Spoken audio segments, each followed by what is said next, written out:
What's up, YouTube? Leather Jacket John here, and welcome back to my channel. Today, I want to talk about Schott versus durable. This will likely be my last Schott-related video. And I just wanted to do this video because, as I mentioned in my very first video about Schott, on the history of Schott, there's still a bit of confusion or even denial among people about the Marlon Brando jacket being a durable. And I had mentioned that this has long been established, but I kind of wanted to go over the differences between a Schott and a durable. And people can kind of watch the movie or just look at images of Brando in the jacket and kind of confirm that all these details are correct as far as his jacket being a durable.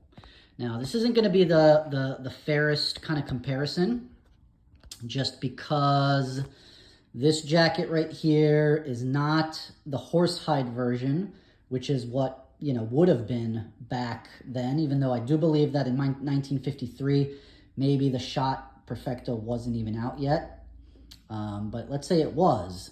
It would have been a horsehide. This is a steerhide version. And this one is not the exact durable model that Marlon Brando was wearing. I will point out the main differences.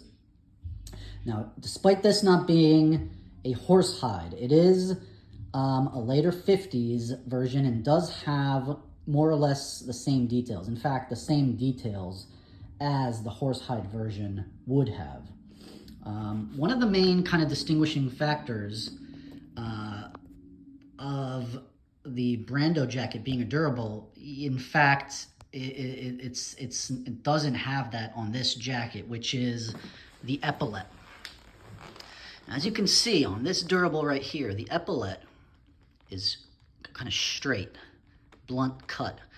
And you can see here how it's kind of wider here and it gets narrower. On the Brando jacket, it's a little bit thinner and it does come to a point. You can see the epaulette is all the way here. In the movie, it's kind of more in the center. But you'll see that the Brando jacket is pointed. Now, a Schott Perfecto from this era would have had a rounded epaulette, just like this. Kind of see it here too. And it would have been double stitched. If you look at old horsehide Perfectos, the version pretty much before this, it's going to be rounded and it's going to have the double stitch. And again, the durable would have had a pointed epaulette. So that's one way you can know that it's not a Schott Perfecto that Brando is wearing. All of the horsehide Perfectos had a rounded epaulette. So that's number one. And number two, biggest main difference, obviously, the zipper on the top. Even though, as you can see, this is the edge, or that's the seam, and the seam is here. So it's not exactly on the top. And it almost kind of goes on an angle. So it's actually more off to the side. In the middle would have been like right here. And you can also see how it's kind of angled. When it closes, this part closes right here. And it's kind of subtle to see, but when you see Brando wearing it, it almost looks like it's kind of curved inwards. It's not really curved, but it just kind of goes on an angle. And it is more off to the side. And you can kind of see the angle here. It's like not straight, but it kind of goes like this. Now, of course, that has to do with the curve of the sleeve here. But yeah, it's essentially a zipper on top, where this version of the Perfecto and the old horsehide versions, it's in the back, just like this. Another feature of the sleeve zipper is look how long this is. One of the famous images of Brando, like with his kind of like forearm leaning on the bike handle, you can kind of see how long the zipper is, and the Schott was never that long. And again, also on the underside. The buckles would have been the same. You see black and white images. Apparently the Brando jacket was brass, but in the black and white images, you can't see that it's brass. But it would have, the Schott buckle would have been exactly like this. This version has a square buckle, but the Schott version most definitely would have had this. This is not exactly the same zipper pull as on the Brando jacket. This one is a Conmar. What Brando had was a Talon. You can see how it's wide here and it gets narrow, whereas Brando's Talon, it's a little bit just more square. It doesn't kind of go in like that, but it has the same kind of cloth like pull tab on Brando's jacket, and this is very characteristic for durables. I've only seen this kind of thing on durables. A lot of times you'll see like a leather pull tab, but never like cloth, but you see that on durables. So essentially, yeah, the epaulette is the #1 dead giveaway. #2, the zipper sleeve on top, which Schott never had. There are early horsehide Durojack by Schott. Durojack was kind of like the Schott budget line. And there are Durojacks that have the sleeve zip on top, but it's completely different from this. So yeah, it was definitely not a Durojack. And you could also tell from the back, which is the last giveaway, that you could tell that the Brando jacket was a durable. You can clearly see with pictures of Marlon Brando wearing the jacket where the gusset is pretty much like rounded like this and only to the shoulder, or across or around the shoulder, just like this. Whereas the Schott jackets, all of them, the horsehide versions, as well as this version, you can see the action back kind of goes all the way down to the middle of the back like this. And all of the Schotts had that. And you can clearly see the difference. Also, the kidney panel, it's lower. This is almost exactly what a horsehide version would look like, lower. This is higher and has a bigger kind of like arch. These older ones, sometimes they're arched just like this, but it's very slight, very subtle. But yeah, the back designs are like two very like completely different and distinct back designs.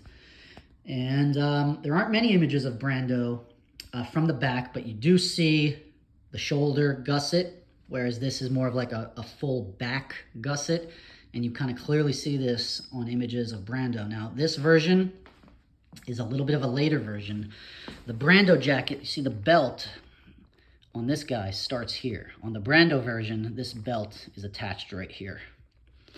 So again, I mean, this version is not, it's a year or two later than the Brando jacket. So it's not exactly the same as the Brando jacket, along with the epaulette being straight here and pointed on the Brando jacket, but the difference is the same. So those are the differences. And once you kind of start, and then once you start getting into like the really nitty gritty, because something that's very distinct on durables is the shape of the collar. Specifically this. It's kind of like angled down. And this whole kind of triangle shape is, again, very, very distinct on a durable. What that kind of does is it creates a bigger gap here. Whereas here you could see this is a little bit smaller. The angle isn't as extreme. It's not as down like this. So the gap is smaller here, as you can see that. So the collar is also something that's very, very, very distinct on a durable. But again, most people are not even going to notice that. That's really getting into the nitty gritty of details. And if you're very detail oriented, and if you're a leather jacket freak like me that just is into noticing these details, you immediately see the difference between a durable collar and a Schott collar. Schott collar, it's like a lot more like compact. The durable collar, it's like a little bit bigger. And again, this shape with this angle here, it's just so distinct. So those are the differences. Feel free to look at Brando images and you will see all of these details. And if you ever had any kind of doubt about the Brando jacket not being a durable, you can now compare the details. I urge you to, and you will see that, yes, the Marlon Brando jacket in the Wild one was a durable, not a Schott. So thank you for tuning in. I think my next video is going to be on trying on some of my durable jackets. And maybe I'll do 1 or 2 more videos on durable because I think they're one of the best motorcycle jackets from the 50s that pretty much ever existed. So please tune in. Thank you.